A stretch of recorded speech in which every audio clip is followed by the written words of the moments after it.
Thanks for coming in. Oh, man. I'm so happy to be here. No, you're pissed off because you ran into a pillar downstairs. Because I backed into the wall. Man, and I was being so cocky too. I thought, I got this. I'll just spin it around. No big deal. And then I go through phases. This is one of them. I have banged into the wall at my house because we have to park on the street. And I've done it twice now in the last week. I'm not sure why I'm doing it, but I am. They're making cars bigger. This is the problem. I am driving a honker. I'm driving a Rivian. Yeah. Yeah, that's a lot of car. Yeah. I'm not a super car guy, but I got a old vintage car, and because I've always loved them. Yeah. It's fascinating how much smaller. I mean, they're just so much smaller. Inside to boot. Everything. Yeah, everything. Yeah. Can we talk about what you do have? What kind of car? It's a 1970 911 Porsche, 911T. The S was like the fancier one. The T was a little bit more of the just sort of everyday, if there is an everyday Porsche. But it's great. I love it. Although I haven't been driving it a lot. I almost drove it down here.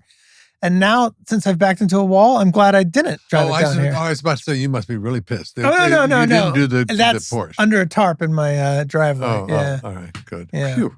I don't want to buy a car that if I don't put the dings and dents, which I will, and then it makes me upset. I don't want that car.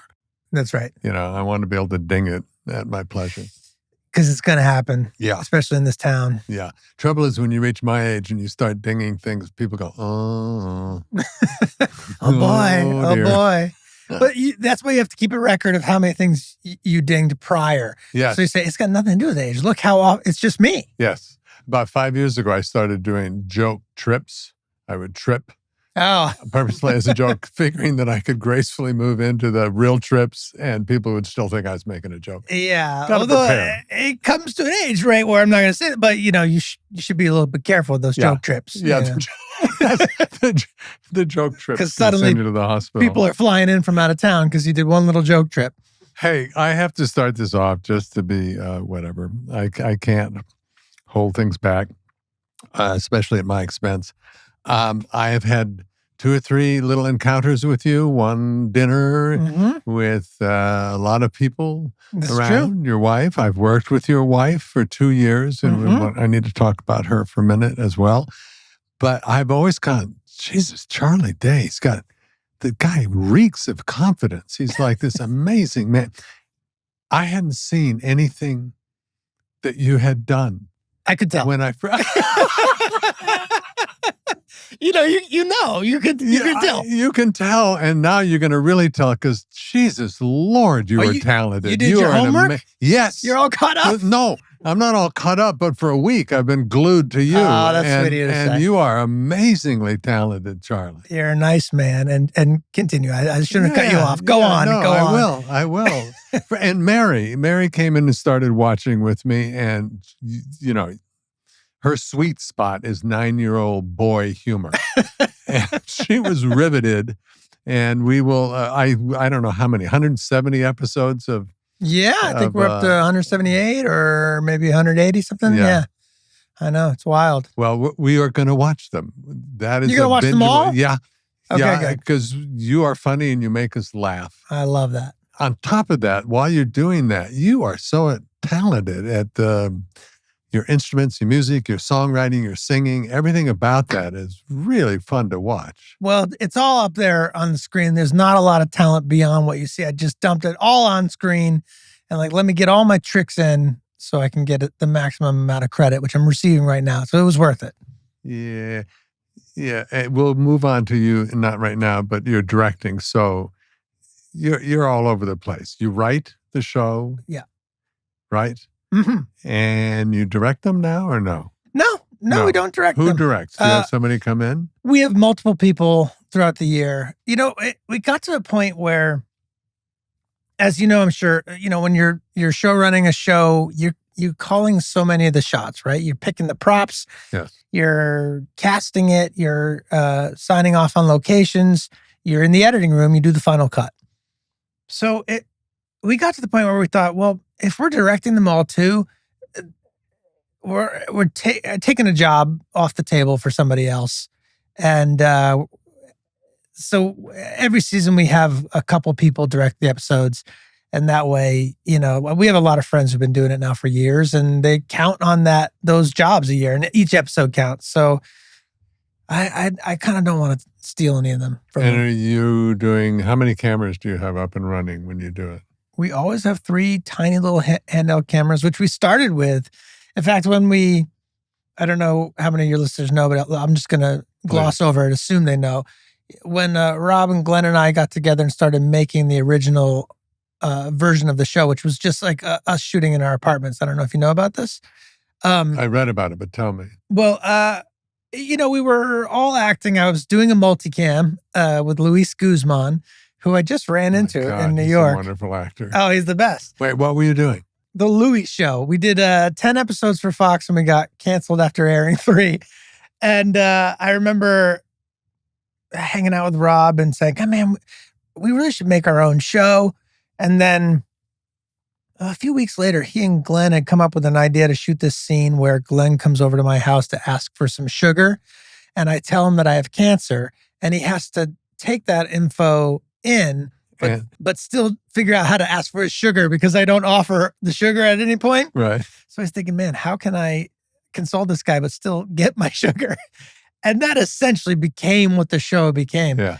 So those guys went off and I think maybe wrote a first draft based on that sketch and then brought it to me. And we got these cheap little cameras. It was called a Panasonic DVX 100A. We shot it ourselves, like I would hold the camera and you would say your lines. And then, you had the good mics and all that. So it was professional. We had a mic screwed to the top of it, which was good enough. That camera looked semi-professional. It looked better than what a digital camera looked like previous to that. It looked like film or cheap film, like almost like Super 8 film or 16 millimeter. Yeah. And I think it made all the difference. And we still shoot on those cameras. Only we have the HD version now, which I can't stand. But it's still these cheap little handheld cameras and always 3 roving around, almost like a documentary. Back up one step. How did you guys have the wherewithal, guts to think, oh, we can make something something will come of this? Well, because that's not a normal actor thing to do. We normally wait around and, we normally wait around. And hope. Mr. Rob Mack, his name was McElhenney, but he dropped that old Henny and he's now going by Mack, Rob Mack. Rob is an inspiringly tenacious person. And I think Glenn and I probably would have just kind of kept farting around and auditioning and trying to make things happen that way.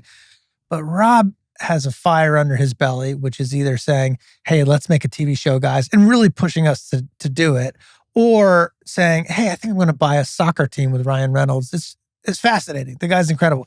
So that's a big part of it. That's a big part of it. I think he really wrangled us in. So you make that first was it a complete show episode? Yeah, we made one episode and I'd been shooting a bunch of really funny home videos just for fun with my roommate at the time, an actor named Jimmy Simpson, great actor. And so I had experience like shooting things and so we shot that. And it was a full episode and we thought, oh, this is okay, not great. But since it cost us nothing, let's redo it.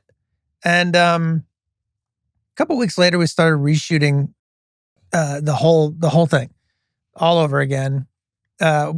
Rob actually at the time wasn't playing himself. And so our friend David Hornsby, who's written with us for years and stars in the show occasionally as Rickety Cricket, the priest turned homeless man.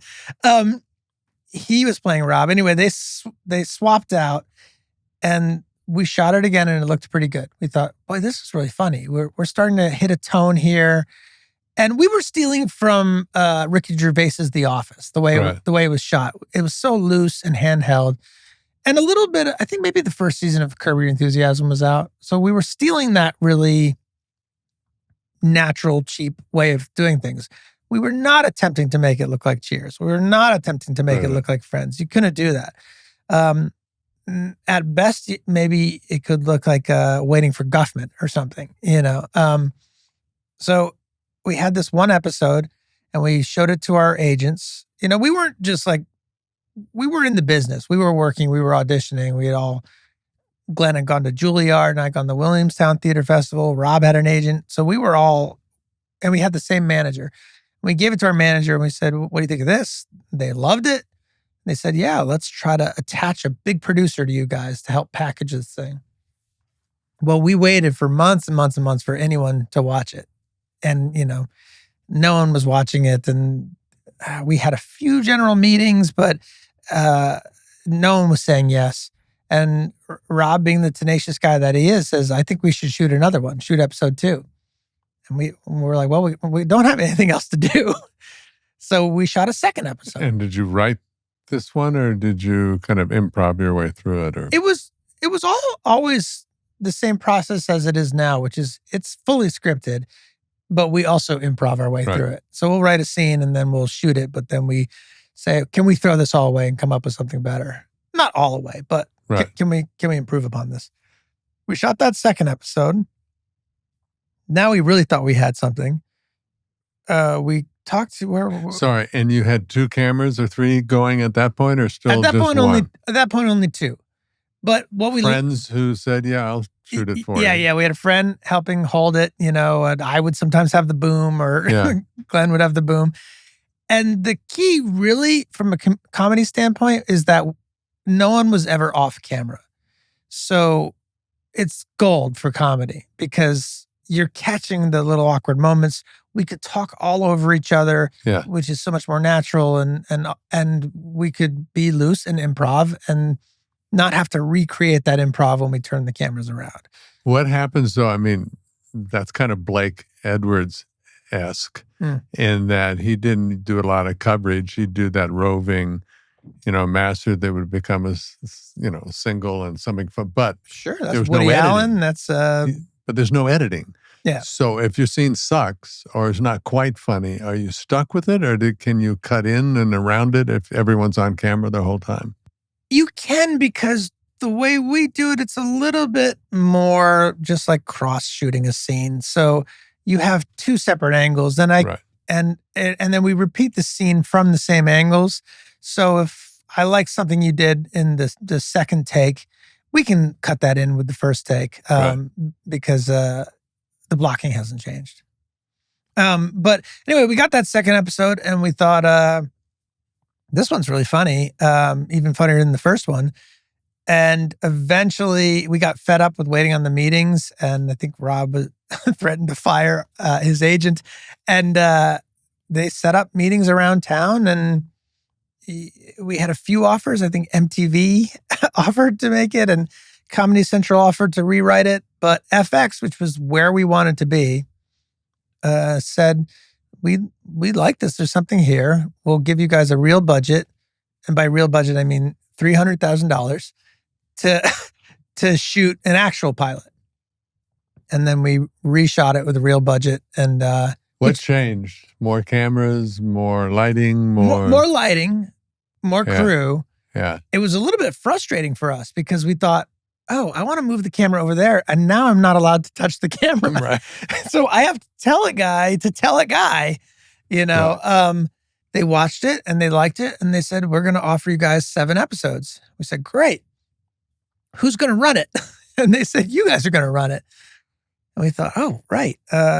Right, of course. No one's going to come now do it for us. Yeah. We, in hindsight, that seems crazy. Like, of course you were going to do it. But I mean, I was 27 years old at the time. And, still doing it. I'm 49 now. So a good chunk of my life. But, and then it was just trial by fire. We were just trying to figure out how to write 7 episodes. And, we brought in directors and stuff. And this guy, Dan Adius, came in, did a few, and he brought a new sort of look to the camera that we thought, oh, that's really interesting. And it's just kept growing and growing and growing. And you then Did actors want to come play at the number that they are clearly now? I mean, everyone and their uncle wants to be in this. No, nobody wanted to be in it, except for young aspiring actors like us, who are looking for any job. But we did 7 episodes, and they were mixed reviews, I'd say.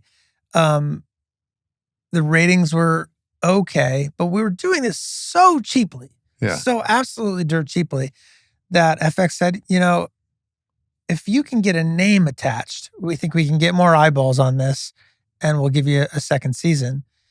And John Landgraf had worked with Danny DeVito at Jersey Films, and Danny's kids had watched that first season and liked it. And so we went after Danny, and Rob decided it'd be better that it's not all 3 of us there, just that Rob goes and talks to him. So Rob went and talked to him, and Danny said he liked it and wanted to do it. And then Danny... You presented him with, this is who you'd be, what you'd be. And we kind of came up with the character, and then we shot Danny in 15 days.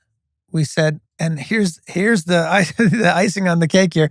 We'll do all your scenes first for season 2, and then we'll go do the rest of the season without you, which was a continuity nightmare, but we did it. But he had so much fun and fell in love with the process that, You two seem to me, this is the outsider, like kindred spirits. You both have this Italian, I mean, I don't know what it is, but I'm sitting here going, I imbue you with so much knowledge, so much macho, so much everything, man. I without even knowing you, just listening to you. And I do the same thing with Danny. He's like the godfather. He really is. Well, he certainly has been to me. I clicked with Danny immediately, and am so in love with him as a person and a friend, and in some ways a father figure. And there couldn't have been a more perfect example for someone to work with, and also as we all started to become more recognizable, to learn how to handle that and how well he's handled that. And I don't know. I think there's a rascalness to both of us. And an irreverence. There's an irreverence to the material, to importance. No, fuck importance. Let's just have the best. Stick your thumb in the eye of the powers that be. I don't know. I mean, also, here's the other thing. I love, and as does Rob and Glenn, I love entertainment. I love movies. I love TV. I've seen every episode of Cheers. I'd seen every episode of Taxi. I've seen every episode of Night Court, and I loved how grimy Night Court felt. So that when we were making a sitcom, I was like, I want to make a grimy one that's rough around the edges. I want characters that drink and that are a mess. And I don't know. I think we grew up on classic, the best. I think the heyday of. Do you think TV Curb comedy helped in some way? Because it kind of blew, like you did. I mean, they're like sitcoms on acid. I mean, it's so changed the form, what you could get away with. Yeah, Curb was big for that. But you were coming up the same time? Was that roughly? I think we're about a year later. The British Office was really big for that. The British version, I don't know if you've seen Ricky Gervais's version of The Office, but it blew us away. And just the edge and the tone and that sort of awkward comedy. Have you bumped into him since this? No. I think, no. Actually, I've been in the same building with him, but I don't think we met. Right. I haven't either. Also, that sort of edgy, go after the system, like The Daily Show was big with Jon Stewart when we aired. He's back now, but the original... Right. Let's take everyone and everything down and laugh at all that and ourselves in the process. So that style of comedy, I'm sure, was a heavy influence. How many, you've done, 17 seasons? Yeah, the 17th is airing right now. And are you back next year? Do you know? Yeah, we're going to start the writer's room in October. I don't know. It's crazy how we're doing it, because the last year we wrote all 8 episodes in 8 weeks, which was not enough time. And there was a lot of writing on the weekends, and then shooting takes how long for you guys? 2.5 months. I mean, it's so fast. Yeah. The whole thing maybe is 6 months. But yeah, we're gonna do it at least one more time. I know that much. Well, let's jump over now to Mary Elizabeth. Oh, well, we don't have enough time here. You're right. She's spectacular. Yeah. I love your wife. She's extraordinary, and you're interviewing the wrong person here. You got the second banana when it comes to charisma and talent. And by the way, she's great on your show, and I love your show. She is so good on the show and so sweet and kind to me. I could watch her when I ask her the same question that I asked her a couple of days beforehand, and I see her eyes go a little sad, then a little sweet, and then she takes care of me. She's always taking care of me like what she is, as if she were playing my daughter.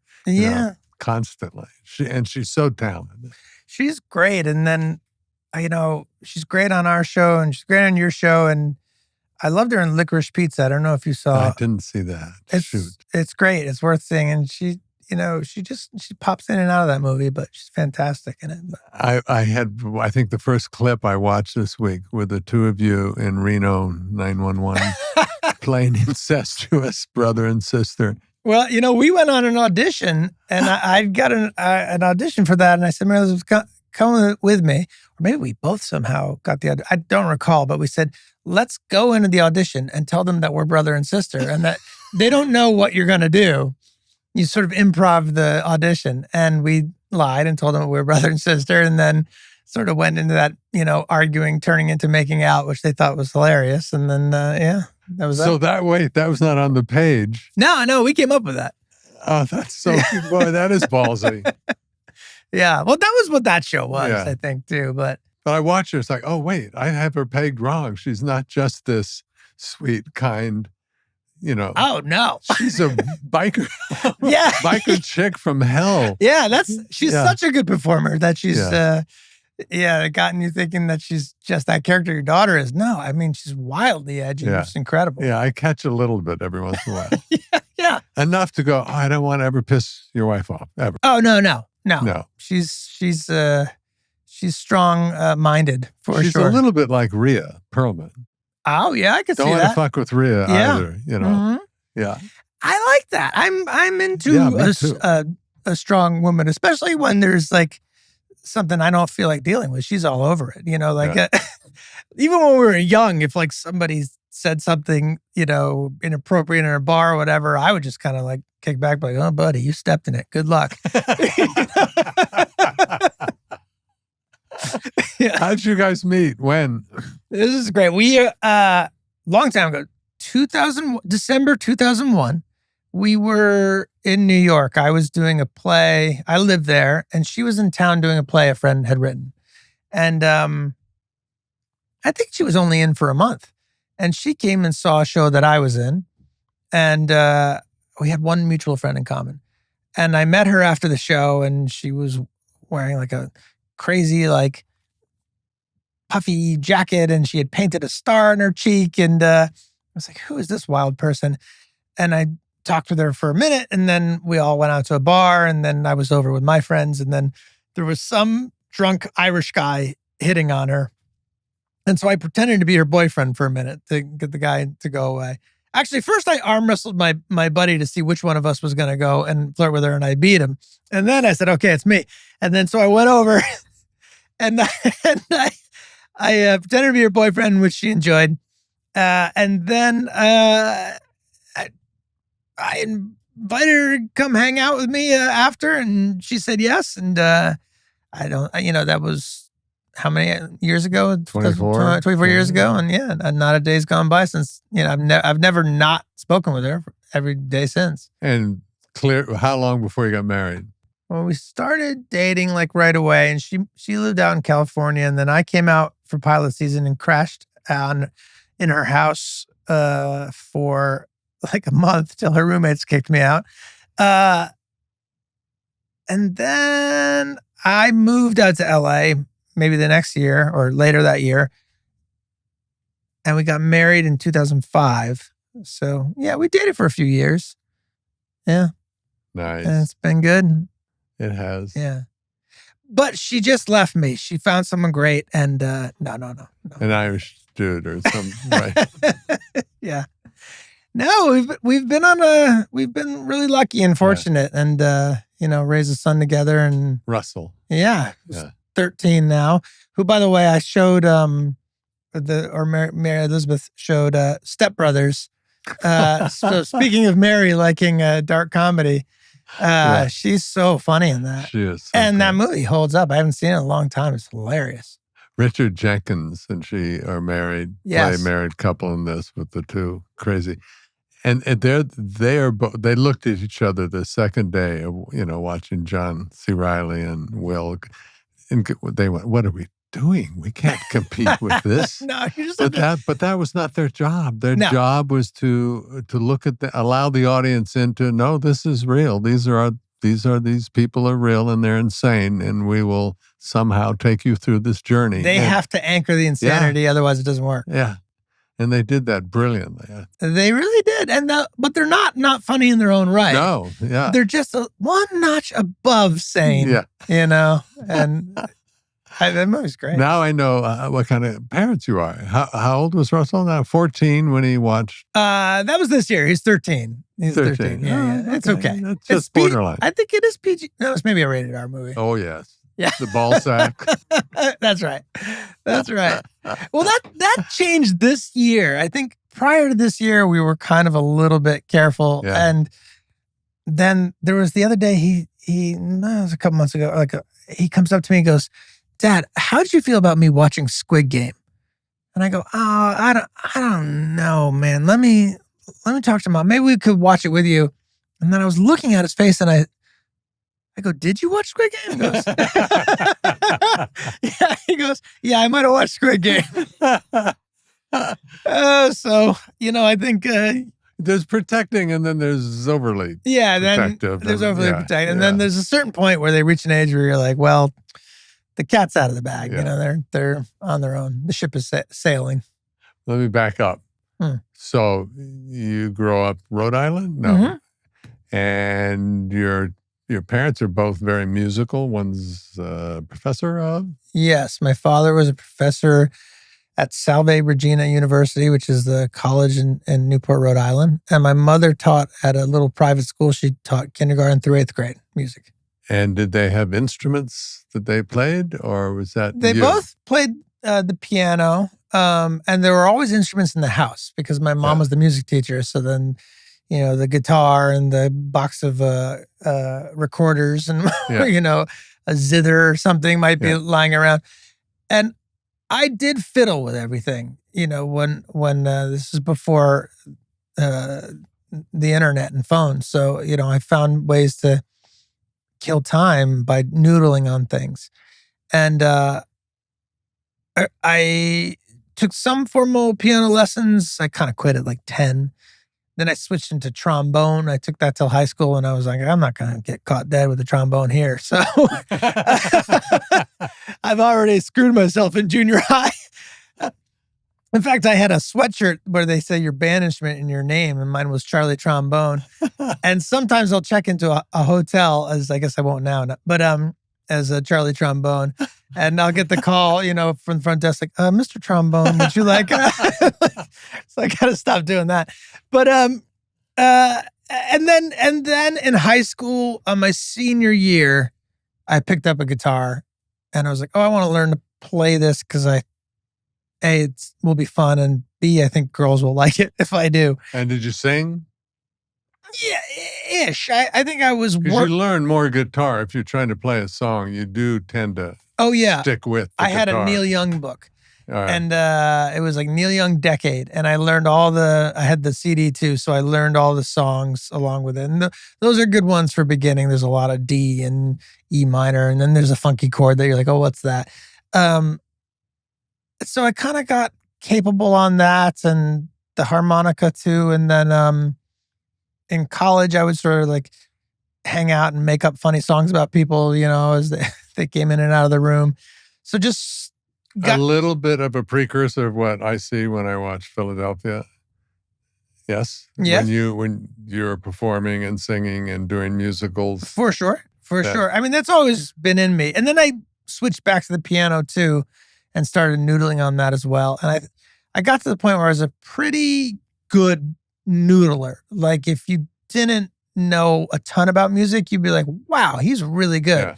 And if I did. That's what I did. well, yeah. Okay. Okay. Well, it's all smoke and mirrors, because if you're an actual musician, you're like, his left hand is playing two notes, and the right there's a lot of flair there, but it's like a facade in a movie set where it'll fall down and there's, nothing but little boards holding it up.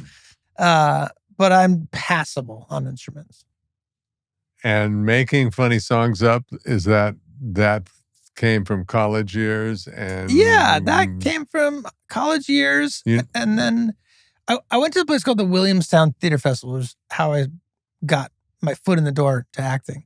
And this great guy, David Hornsby, who I mentioned earlier, who writes with us on Sunny, he was there at the festival. And we used to improv a musical called The Paperboy. And it was just about a paperboy moving to the big city from a small town.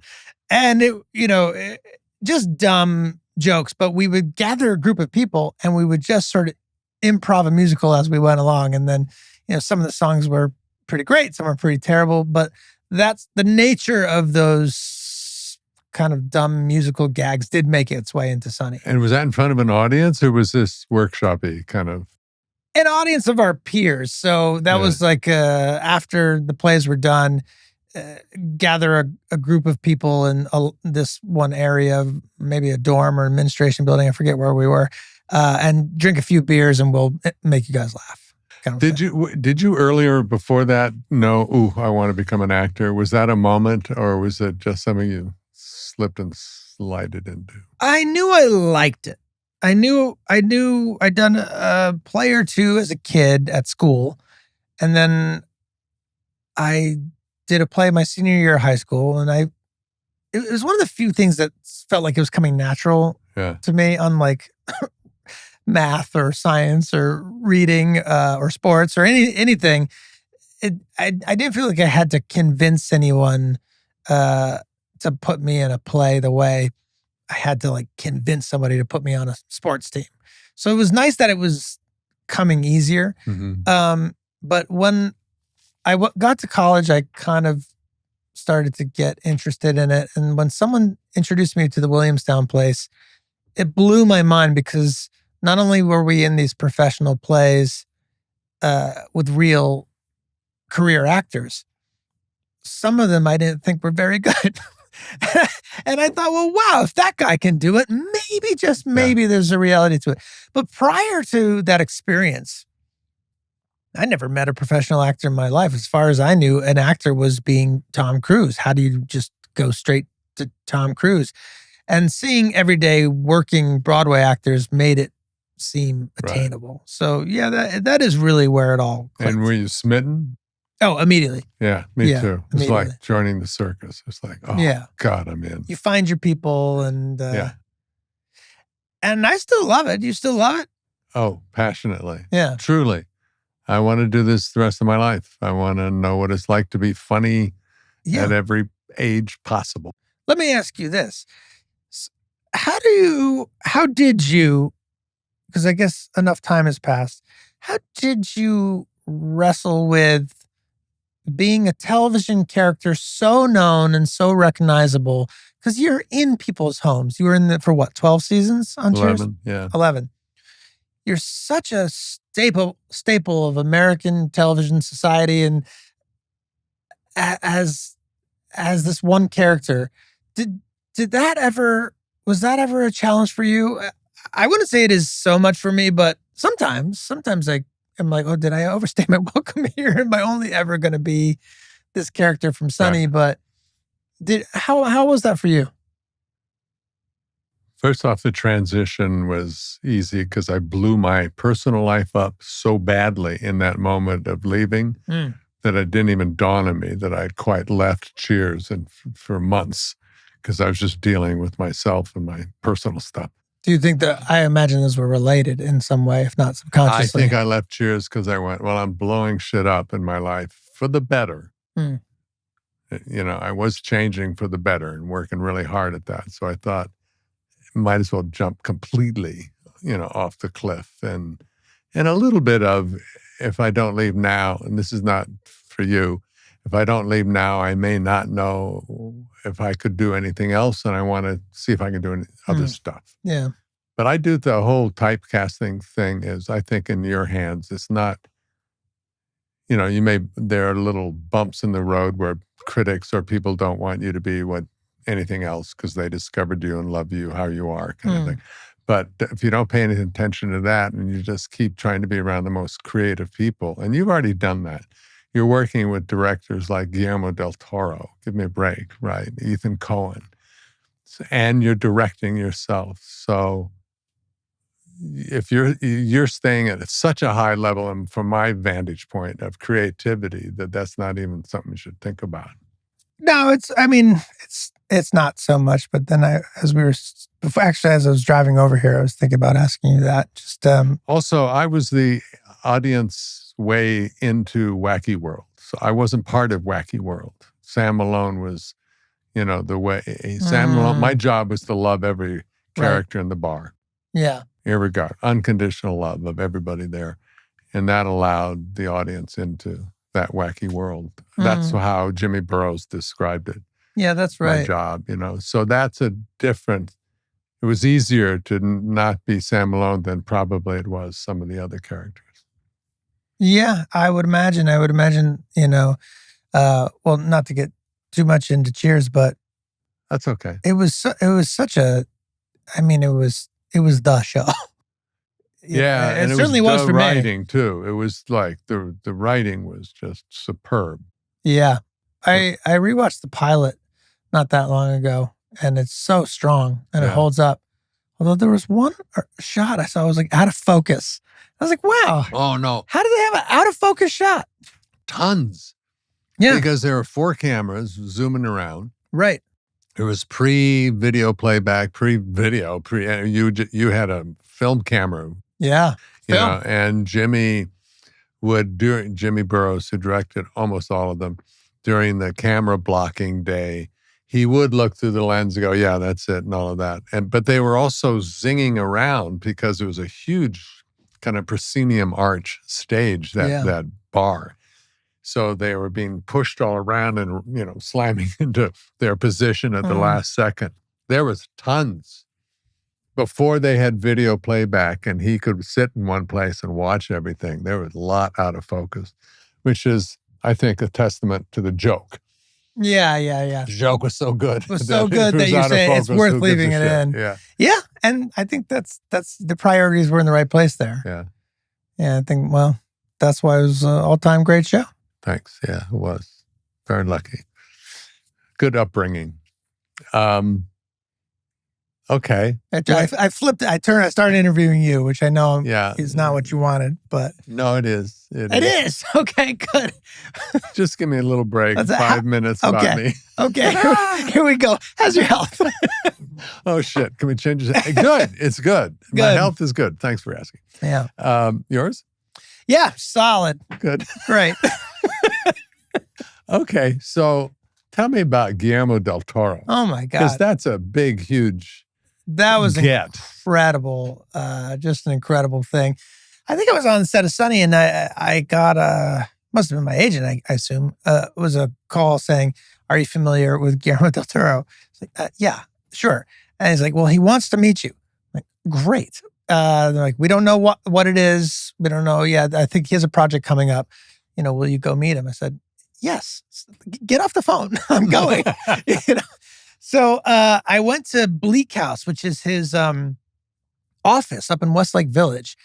And I was told that he has a Monsters Galore. Monsters Galore house. Yeah. And I'm driving around Westlake Village. And for your listeners, Westlake Village is maybe an hour out of Los Angeles. And it is an area probably constructed within the last 50, 60 years. And it looks like a town from Leave It to Beaver, right? Yeah. Or like a Disney set. So I'm looking for the Dark Castle, and I'm not seeing one. I'm driving down the road, and I'm like, where? What? I thought it was here. And I get to the end of the rows and I turn around, I'm going back, and I notice that one of these Leave It to Beaver houses has all the windows blacked out. And I go, oh, okay. It must be that one. And then as I get closer, I notice there's like a black muscle car in the driveway. I'm like, okay, this is the spot. And as I get closer, I notice the doorbell's like a gargoyle. I'm like, great, I got it. And he opens the door, and the first thing he says to me, he goes, "Are you a geek?" I don't know how to answer that. I don't. I think sadly, no. Like not to the level of geekdom that. And you mean geek like in the circus definition of geek, you kind of, right? Yeah, I think in the definition of like I know everything about every monster and comic book, and which I don't. But that doesn't mean I don't enjoy and appreciate all that stuff. So it was great to be in that space, and he showed me his room. He had a little writing room with like a rain machine, I think, where he wrote Pan's Labyrinth. It was incredible. And then asked me to be in that wonderful movie, and it was a great experience. And we made one deal exchange, and he said, "I want to be on Sunny." He said that in advance. In advance. Oh my God, that's amazing. And that was an easy yes for me. And that would have been funny if you'd walked away from that. I think he's done. Yeah, no thanks. Good to meet you. I think he did 2 episodes of Sunny. Yes. And yet I've only done 1 Guillermo del Toro movie. So it doesn't totally feel fair. I think he owes me one. Listen up, Guillermo. Yeah. He's just been the greatest guy and a good mentor. And then every now and then when I'm working on a thing and I get stuck, he's been very willing to let me ask him some questions. Maybe too much. Maybe I might have burned him out. No, I bet not. Yeah. I met him, I can't remember where, passing in a hallway or something, and he called out my name, and I went, oh my God, this is it. Yeah. This is my chance. And he was very sweet, and we talked and wanted to have dinner with me and Mary, and of course. Basically, he was using me to get to my wife, Mary, who he did cast in Nightmare Alley, which was spectacular. Yeah. And she had this amazing part in it. But I think he felt poorly, and he knew I liked tequila. So he told me that his doctor said, or he decided not to drink any more tequila, but because he's Guillermo del Toro from Mexico, everyone in the world gives him the best tequila, the most incredible. And he said, I can't drink it anymore. If you'd like some, meet me or come out, something. And it never quite worked. And then finally, this was crazy. Let's meet. There's a gas station on Sunset and PCH. I'll meet you there in half an hour, he said to me. Jump in my car, zoom back. And it was literally like a drug deal. His car came in one way and my car, and we put our trunks next to each other, and he popped his trunk. And out came the most amazing 2 or 3 boxes, cardboard boxes of tequila. One from that was made in his name and had a monster case that was opened up. But anyway, I scored. He was the most fascinating person I've ever worked with in many ways. The level of detail on his sets. I've told the story to a few people, but in Pacific Rim, there's one sequence where I'm being chased by this giant monster, and I'm running through the crowded streets of Hong Kong. And we're filming this indoors in Toronto in a huge hangar, and they'd built like 2 city blocks, and there's rain machines everywhere. By the way, the rain wasn't in the script. That was a real bummer to be like, it's going to be raining on me constantly. But I go to get out of the rain between takes, and I go into one of these restaurants, and I go about 8 tables back, and the menu on the table is covered in little blue fingerprints. And there's an aspect of the story that these monsters breathe blue, and people have face masks with blue on them. And they bleed blue. And there's, blue. And just the thought, it occurred to me, is like, wow, he or somebody had the thought to say, hey, people probably have blue all over their hands. And so if you've been holding a menu, there's probably going to be blue fingerprints at a table that the camera was never going to see. But the level of detail and how rich that world was. And that has an impact on your acting. Oh, yes. I mean, the acting is, it's so easy to just sort of dip right in, but it certainly just had an impact on my thinking in terms of how, to what degree you can influence the art, the storytelling. Yeah. I don't think I'll ever achieve that level of, No. but that's his own thing. That's his own magic. In fact, at one point they were shooting some CGI thing and he was scratching the lenses of the camera, or he's having someone do it. Oh, yeah. Did I tell you this? No, I read something. Please, I want to hear it. He said, I want the audience to see something imperfect before they see the perfection that is CGI.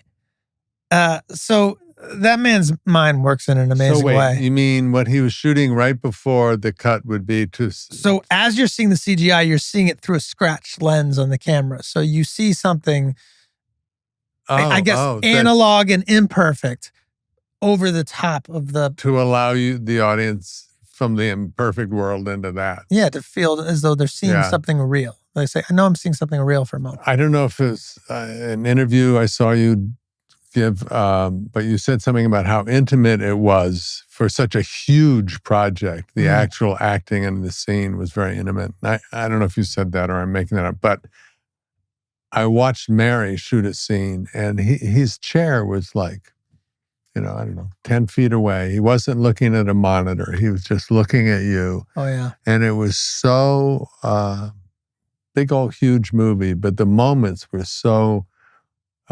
you felt so watched by him, and every detail, like you were talking about, Mary was saying, every detail of the art and the costume and the world that he created was so specific that you couldn't help but just leap into that imaginary world you were being asked to act. It's a dream for an actor, yeah. To know that you're stepping into someone who has a fully realized vision, and that, when they ask you to do X or Y or Z, that fits into this thing that they're building, and that's why they're asking it. At the same time, there were several times where he was like, okay, you're going to be running from this monster, and I'm going to be flipping these cars over you because the monster is thrashing the cars. Don't trip. I'm like, okay, why? Don't trip? Yeah. I'm like, how come? He's like, because if you trip, you of course die. So there were a few aspects of his directing that were like, wow, I'm really getting shot out of a cannon here. In fact, I was wearing this sort of Honey, I Shrunk the Kids kind of head contraption. And every time I put this thing on, I swear I felt this sharpest edge going into my ear. And I did not say anything because A, I didn't want to get fired. B, I wanted this guy to like me. And C, I was like, I don't want to blow the take. So we would start the take and the little lights would flare up and I would be mind melding with the monster or whatever. And man, I would feel like someone was sticking a knife in my ear. And then we finished the take, I'd take the thing off. And then I kept looking for the jagged edge on the machine, but I couldn't find it. And then my science partner, his actor, Bern Gorman, has to wear it in one scene. And Bern pops it on and they start the take. He goes, this thing's electrocuting me, man. And the props guy's like, oh, yeah, there's a loose wire. So I was getting electrocuted in almost every take. So there were certain things where you're like, this is an unruly amount of just wild things happening. But I'd do it all again in a heartbeat. Okay, Ethan Coen. I mean, two astounding directors. A dream come true for me. I think I don't know if there's another. I'm sure everyone's a big fan, but I am a massive Coen brother nerd. So much so that not only have I seen all their movies, I've seen all their interviews. I've scoured the internet for every interview they've ever given. To learn how they think and what they think as a filmmaker. I'm sure if you wanted to go through every episode of Sunny and analyze it compared to Coen Brothers things, there's so much that has either been stolen or, accidentally repeated. I just absolutely love the way these guys make movies. So to get to work with them was or just Ethan at least, was a huge... This was like last year, right? This was last year. So this was a huge dream for me. But additionally, it was such a great experience because I had the sort of big boy realization of I'm going to ask him all the questions I want to ask him for two reasons. One, I've never worked with the same director twice. So he's probably not going to cast me again anyway. And two, because you got to kind of, at a certain point you get to an age where you're like, you got to let go of the fears of like, what if this person doesn't like me? I'm not going to be a jerk about it, but like, I have questions I want to ask him and things I'm curious about, and mostly about writing and maybe how they did this. I felt as though I, at this point, could ask very educated questions that wouldn't be a nuisance to get asked. And he could not have been more forthcoming with all the information that he gave back to me. It was great. While shooting? Well, mostly before we were shooting. We had a little bit of rehearsal time. And some downtime, between the rehearsals, and once we were on set, just focus on the work and get to work. But questions like, can I ask? I was so curious about the writing process, which I had famously heard that they don't outline, and that seemed impossible to me, especially with how plot heavy and twisty-turny certain films are, like Fargo or Miller's Crossing. Yeah. And his answer to me was that they were editors first and that they write like editors. They think of, well, what's the first thing that you will see and what will we cut to next? And then when we've written that, we say, well, what will we cut to next, until we just sort of feel as though we've reached an end.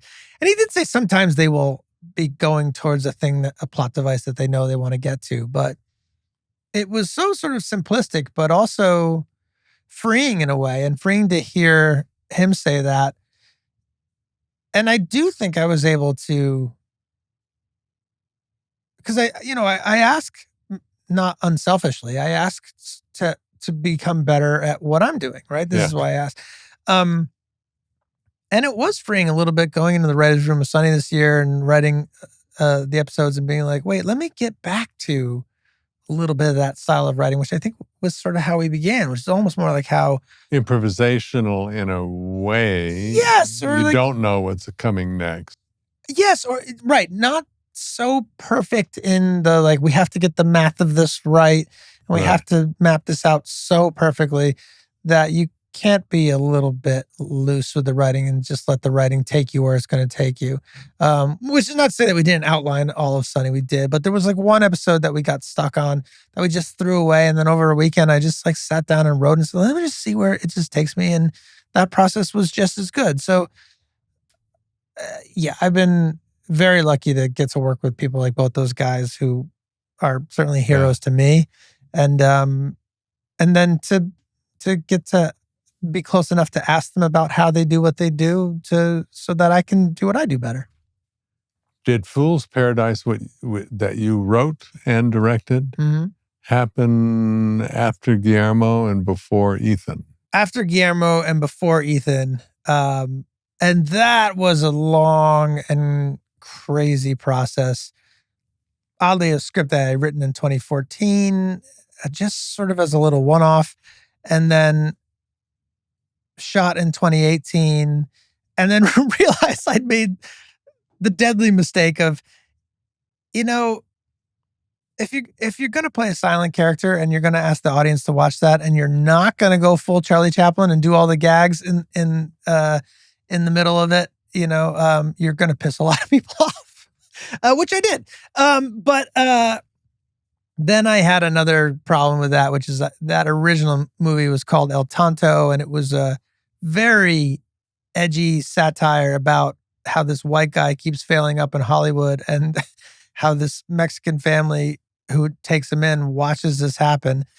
Now, to hear that told now in 2025, that seems like, wow, what a good poignant message to say. But when I was trying to sell the movie in 2020, and this was right when all the George Floyd stuff was happening, it was like I was going to get canceled and never work again. So I sort of that Guillermo helped me with the rewrites of that, and we sort of, I concocted this version of it that follows Ken Jeong. That was not my original movie. Did you reshoot stuff? I reshot 27 pages. Wow. Years later. Same cast. Same cast, and most everyone came back. How did you get that amazing cast? Sorry, but I mean, it had to be off a really interesting, good script. Yeah, I think the script, the original script, I think, which was a little bit stronger than what I ultimately wound up with, read really, really, really funny. And it was fun for people to say, hey, I'm going to work a few days and come and play these roles. And then there's a piece of me that wishes I just put the original version out in 2018, but the stuff that we did with Ken, it became a different thing, and I'm okay with it. And in fact, it's crazy now because I have people coming up to me almost on a daily basis, be like, you know what? I really love that movie. I can't wait to see it. I just saw it from the trailer. I saw today. I cannot wait to see it. It looks really good. There's a lot of great stuff and great performances in there, and I love the movie, but it's a little bittersweet because I definitely got roasted when the movie came out. And it wasn't originally what I was intending, but I'll get right back on the horse as soon as I raise the money for the next one and make another one. I can't wait. Great, yeah, because that's what you're going to do, isn't it? Write and direct. And yeah, but I'll still show up and act in somebody's thing. I love that. No, act in the stuff you're writing and directing. I think so. Yeah. I mean, I know he's become a bit of a social pariah, obviously, but I loved Woody Allen movies.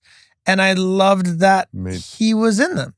And there was something about, or Albert Brooks, who was at one of these dinners with Guillermo, same kind of thing.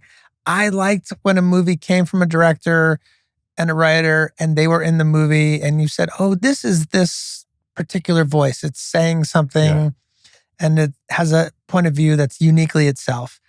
I've just been a fan of that. And if I'm lucky enough to keep doing it, I'll keep doing it. But, and it's not that one is a control freak or something, but it is nice to know that you are going to get to be able to. I mean, I don't like to watch my work because, well, for many reasons.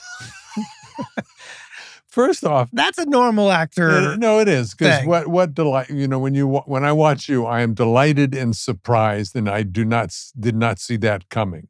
I feel the same watching you. Right, but when you watch your own work, it's like, saw that coming. So, it's impossible to be delighted by it. I got broken of that stigma because on It's Always Sunny, we have to watch ourselves. No, that's what I'm saying. You also get a vote. You also are you're still part of the creative. You can't disassociate from the creative process because you're doing it all. Yeah, and in fact, I think that's really satisfying. I fell more in love with it, or equally in love with it, because to get to work with Guillermo, to get to work with Ethan and Trish, like, it's a similar thing. It's different because it's not mine, but then there's a joy because I get to be a part of someone else's vision, and that is very thoughtful. Both of those people are very thoughtful. Yes, absolutely. So that's super satisfying. But even the more sort of popcorn kind of bigger, funny movies like Horrible Bosses, those are great too. I don't know. I like it all. I like to get to do it all. That doesn't mean they're not thoughtful. Meaning somebody's put a lot of thought into it. Mm-hmm. It's not a committee coming up with something. It's not a committee. I haven't done anything good made by a committee. I feel that way with Mike Schur. I feel in such caring, thoughtful hands that I could work with him forever. Yes, and on all his shows, they have that voice that is singular to him and his collaborators. Yeah.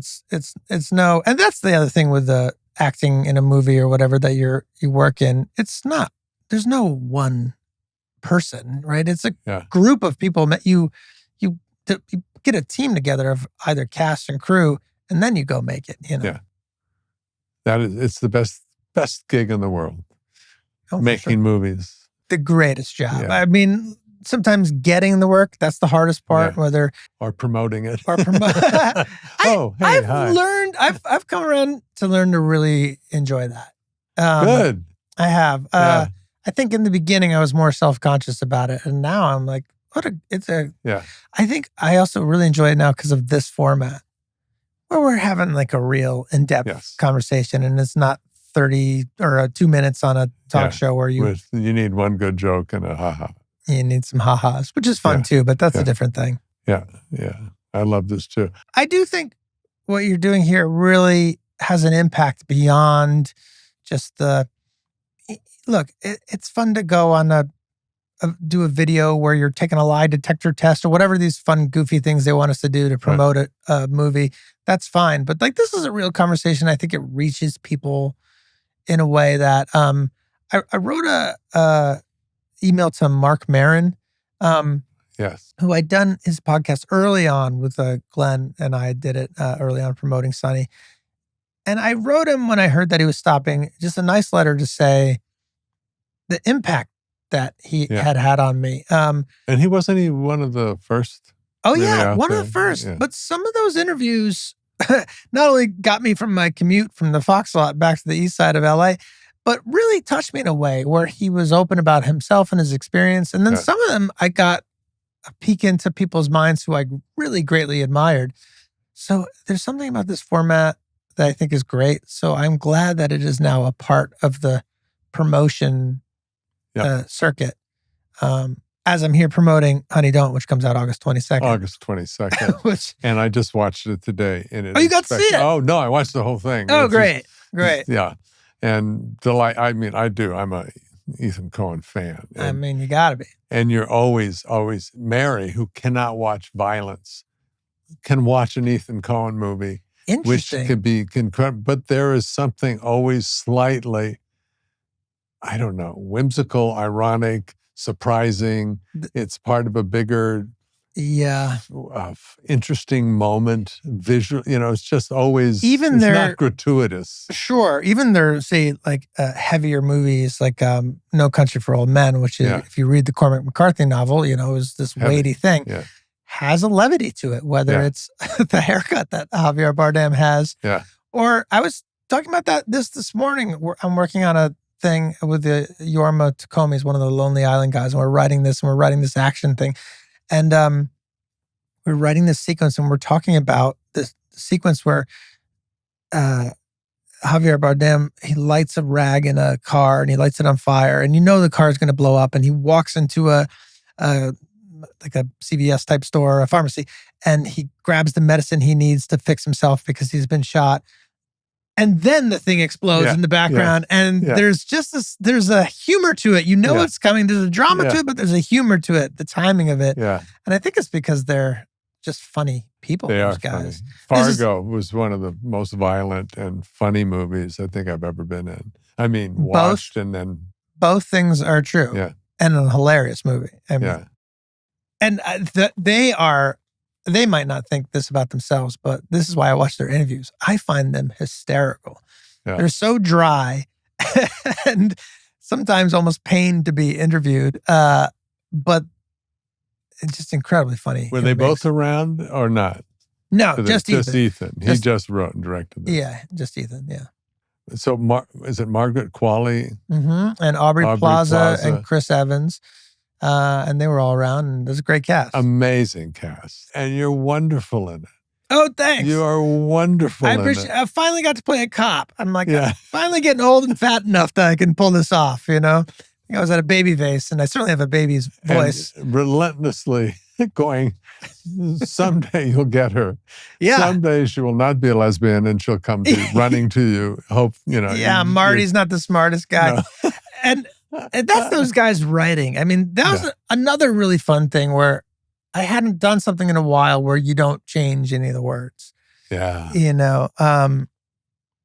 And I missed that in a way where there's a level of focus to that where you're like, oh, right, this is written so word perfect that you're not supposed to miss an and or an or a comma. Yeah, or a comma, just like in a great play.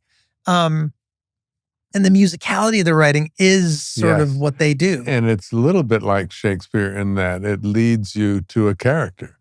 Say the words perfectly. I mean, I think I did some of my best work not for them, but in Fargo, the television show. Oh yeah, you were Because great in that. I had to, every syllable I had to work on because there was a dialect I didn't know, and everything was meant to be said in, that same kind of cadence and way, and it just freed me. How about in a performance of yours that I love, in Saving Private Ryan? What is that as specific with the words, or is Stephen a little bit more? I'm calling him Stephen because we're on a first name basis now. But is Mr. Spielberg a little bit looser with that, or was it? I can't say I really know because I was only there for 2 days. But I would say no. He knows what he wants. He wrote it very specifically. I don't know what it's like if you're Tom Hanks and carrying the entire movie, whether that is true. But I would think so. He is so thoughtful. Yeah. The husbands would take their wives who they never told their World War II stories to that movie so that they could see it without. And women would come out, and wives would come out in tears. Wow. Going, I understand now. I understand. I weirdly saw that movie with the actor Richard Kind. I love Richard. Yes. Yeah, he was up at Williamstown. He was doing a play. I didn't even know him. And I feel like there was a group of people that were all, I must have just been near him. And he was like, I'm going to go see a movie. Who wants to go? And I'm like, well, let's go. And we saw that movie. And it was just a strange experience, but great movie. And you're great in it. Anyway, thank you. Really appreciate it. And the movie, by the way, is spectacular. Oh, good. I'm glad. I hope people go see it. Yeah. And when do we get to work together? I got to put you in something. Well, this is why I'm sucking up to you, Charlie, babe, because you're the writer, director. I'm a hired hand. And I got a couple things I'm working on. I got a few things. I'll put you in something. Please. Sounds good. That's a deal. Take care. I'll give you the Guillermo deal. Yeah. You put me in your podcast.